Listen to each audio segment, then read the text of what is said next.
1886, Markham Air Rifle Company successfully marketed the first BB gun.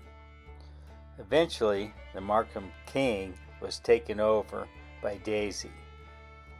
This is my first lever gun, purchased 65 years ago from a neighborhood kid. It's still just as fun to shoot today.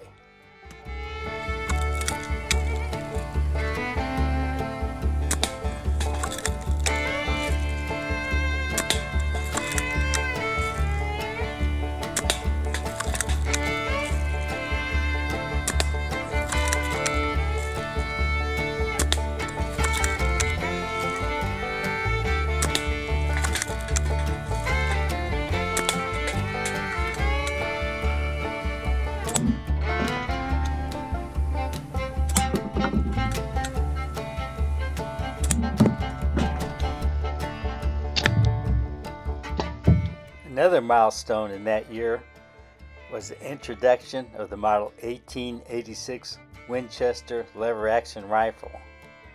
In my humble opinion, the finest lever gun ever made. 1886 replaced the rather weak toggle-link lockup system found on all previous Winchesters with a pair of robust locking lugs.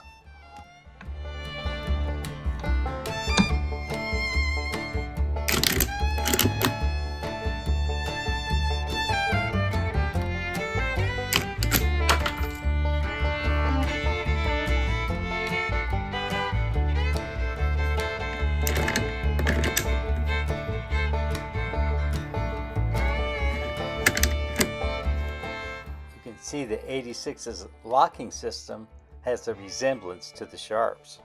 Another issue with the toggle link system was the elevator brought the cartridge up from the magazine tube in a horizontal position, which made the action extremely long, as seen on this 1876 model.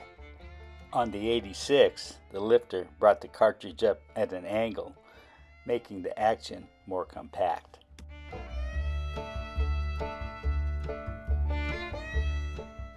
The 86 had a fully enclosed bolt, which eliminated the need for the sliding dust cover.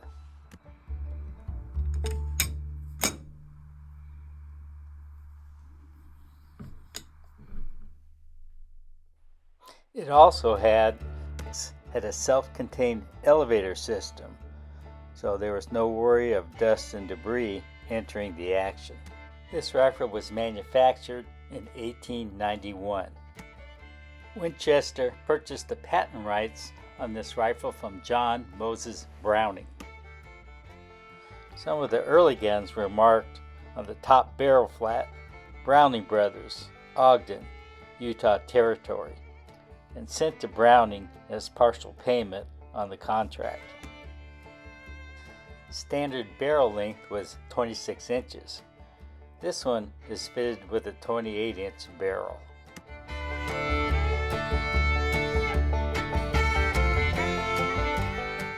This example is in .45-70 caliber.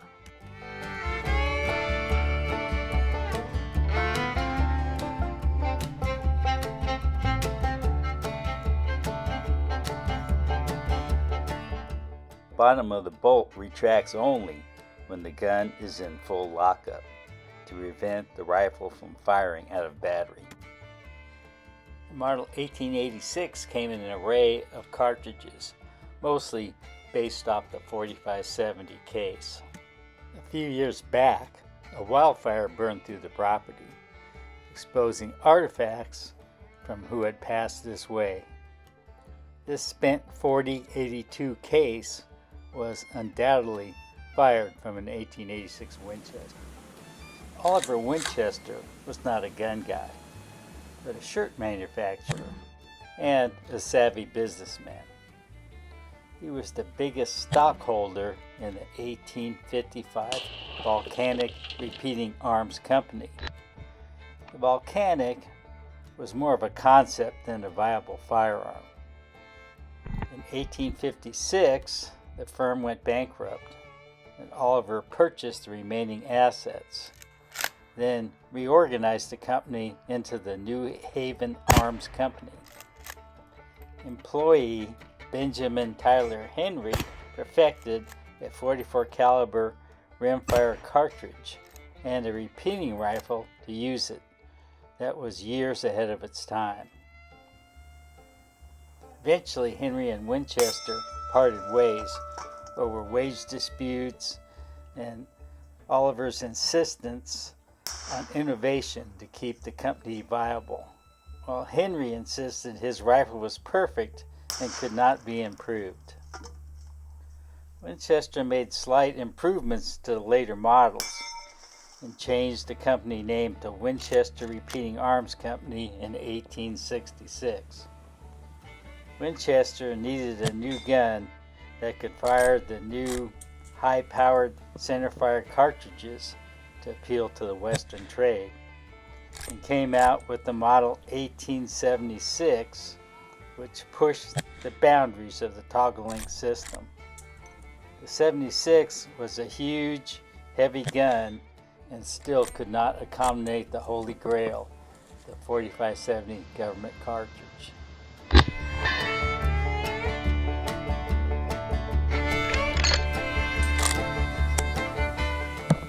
Thomas Bennett, vice president of Winchester Repeating Arms, saw a single-shot rifle built by John Browning of Ogden, Utah.